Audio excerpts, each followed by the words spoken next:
আমাদের লিচু গাছে কি সুন্দর মুকুল আসছে দেখুন। আর বড়ি গাছে এত বড়ি ধরেছে, কিন্তু এই যে দেখুন বানর মামারা দল বেঁধে চলে আসে, বেছে বেছে বসে বসে পাকা বড়িগুলো খেয়ে যায়। আর আমি ব্যালকনি দিয়ে দেখে দেখে ভিডিও করি। কি করব, ওদের তো আর তাড়ানো যায় না। আর বাচ্চারা ওদের তাড়াতে গেলে উল্টা বাচ্চাদেরকেই ওরা তাড়াতে আসে। আমরা যত পদের ফল আছে সব দল বেঁধে আসে, খেয়ে যায়। তারপরও কিছু বড়ি, অনেকগুলো বড়ি এভাবে, এগুলি আমাদের দেশি বড়ি আর কি। বড়িগুলো অনেক মজা, এভাবে সবাই খায়। তারপরে কিছু বড়ই আমি এভাবে শুকিয়ে আচার বানিয়েছিলাম। আমরা যতবার এই শীতে বড়ই গাছ থেকে আমাদের প্রচুর বড়ি আসে, মিষ্টি বড়ি গাছও আছে, বাট আমি ইচ্ছা করি টক বড়ি গাছ লাগিয়েছিলাম 2টা দেশি বড়ি আর কি। এই তো বল ভরে আচার বানিয়েছে, মিষ্টি আচার, সবাই খেয়েছে মন ভরে। আর এটা হচ্ছে আমরা বিকালে মানে সন্ধ্যার দিকে আর কি শরীয়তপুরের সদরে এভাবে মাছ বিক্রি করে, এটা সবাই জানে শরীয়তপুরের লোকজন। আর ওখানে মাছ কিনতে গিয়েছিলাম, ওখান থেকে ফ্রেশ মাছ নিয়েছিলাম কারণ বোনরা আসবে বেড়াতে। আর আসার সময় ফুচকা খেয়ে আসছিলাম। সবাই জানেন, আমি আগেও শেয়ার করেছি, এই ফুচকা দোকানটা আমার অনেক ফেভারিট। আসতে যেতে ফুচকা তো অবশ্যই খেতে হবে। এই তো আমার বোনরা যখন চলে আসছিল, একটা খাসি জবাই করা হয়েছিল, মাদ্রাসার বাবুদের খাওয়াবে। আর এটা আমার বড় বোনের মেয়ে ইটালি থেকে আর কি, ও ট্রিট দিয়েছিল।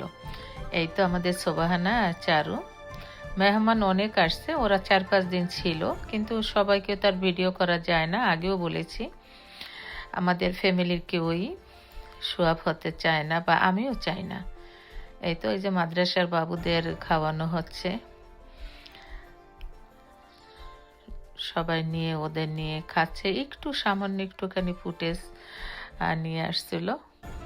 আর এই তো চিংড়ি মাছ, লবস্টার, অনেকগুলো মাছ আনা হয়েছিল, প্রায় 7-8 হাজার টাকার। আর এভাবে করে মাছগুলো ক্লিন করে নেওয়া হয়েছে। এই মাছগুলো আস্তে আমি গার্লিক বাটার চিকেন করবো আর কি। আর এটা হচ্ছে ক্র্যাব।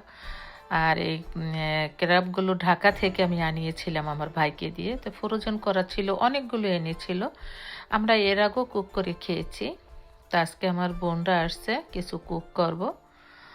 ওরা মানে সালমা এসে আমাকে আগেই বলেছে যে আমেরিকা থেকে আসছে, অনেক দিন হয়ে গেছে, তাই তুমি কোনো দেশি খাবার তৈরি করবা না, আমাদের জন্য সব তোমার বাসায় যেরকম আমরা খাই বিদেশি খাবারই বেশি খাওয়াবা।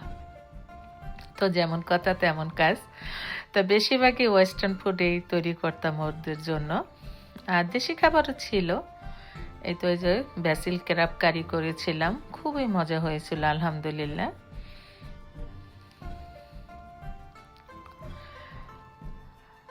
তারপরে আরও অনেক কিছু একটু একটু করে শেয়ার করতেছি, ভিডিওটা অনেক লং হয়ে যায়, এই জন্য এতগুলো তো করা যায় না। আর ওই সময় দেশে এই যত ক্লিপগুলো দেখতেছেন, আমার অতটা টাইমই ছিল না, যতটুকু মেয়েরা ক্লিপ নিয়েছে। আর ওরা সুন্দর করে অতটা স্মুথলি সিরিয়াল নিতেও পারে না। এই তো আমি কুকি বানিয়েছিলাম, আমেনা কুকি খাবে, এয়ার ফ্রাইতে তৈরি করেছিলাম। এই তো দেখুন লবস্টারটা তৈরি করেছিলাম, স্পাইসি বাটার শিম, খুবই মজা হয়েছিল। আর এসব কোনো কিছু রেসিপি করা ওই সময় হয় নাই, কারণ সময় ছিল না, বাসা বড়া মেহমান, প্রতিদিনই অনেক অনেক রান্না। আজকে তারা পুরো চাইনিজ ডিশ খাবে, চিকেন ফ্রাই করা হচ্ছে, স্পাইসি কোরিয়ান চিকেন। তারপরে যে স্প্রিং রোল তৈরি করে দিয়েছিলাম,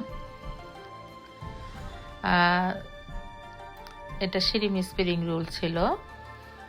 তারপরে যে প্যাড থাই বানিয়েছিলাম, সাথে ছিল স্পাইসি চিকেন ফ্রাই, থাই চিকেন ফ্রাই। আগেই বলেছি, সে বলেছে সব ওয়েস্টার্ন খাবার খাবে।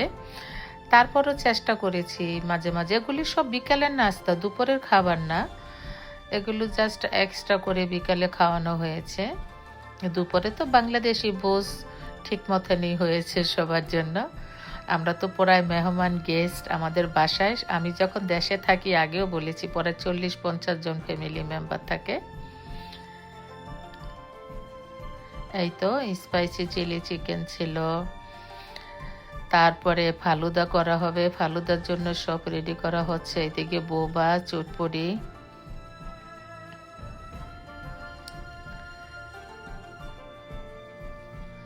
মানে 1 বাই 1 সব কিছু রেডি করা হচ্ছে। দেখুন এক বল ফালুদা তৈরি করেছিলাম, এটি অনেকগুলো বিরাট বল, যাতে সবাই খেতে পারে।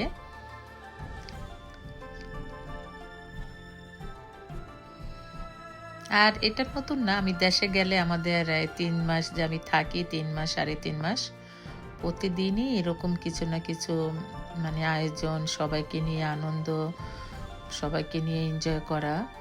বাসায় আমি ফ্যামিলিদের নিয়ে এনজয় করতে পছন্দ করি। দেখুন বল ভরে চটপটি নিয়ে বসেছে এক একজন।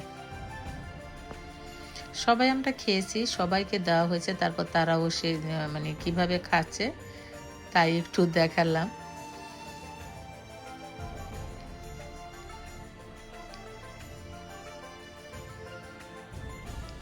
মানে মানে যত মন চায় ফুচকা খাও।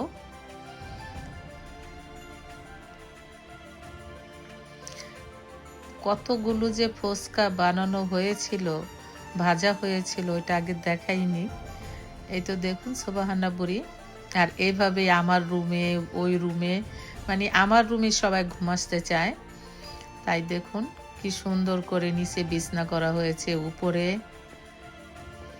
আর আমি এখানে ফ্রেশ সালাদ তৈরি করেছিলাম, গার্ডেন সালাদ। আর আমি এটা প্রায় করি বাংলাদেশে গেলে। আর এটা আমার দের খ্যাতি আর কি, বাচ্চারা পালং শাক বনে তো ফ্রেশ আমার জন্য নিয়ে আসে তুলে, একেবারে কচিগুলো, তো ওগুলো দিয়ে আমি সালাদ খাই। আর এটা দেখে কি লোভ আসতেছে সবার? দেখুন এটা কি, এটা হচ্ছে কলের সই, সিদ্ধ করা হয়েছে একটু লবণ দিয়ে, খুবই মজার খাবার। আবারও এটা দেখুন, এটা হচ্ছে শিরিম রাইস নুডলস রান্না করে দিয়েছিলাম আরেকবার।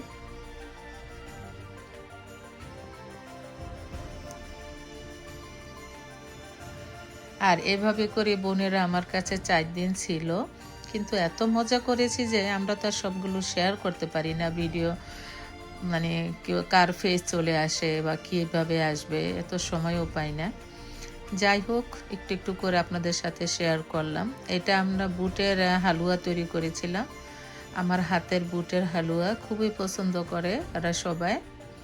আর অনেকগুলো বানিয়েছিলাম, দেখুন খুবই মজা হয়েছিল, দেখতে যেমন সুন্দর হয়েছে, খেতেও অসাধারণ হয়েছিল আলহামদুলিল্লাহ।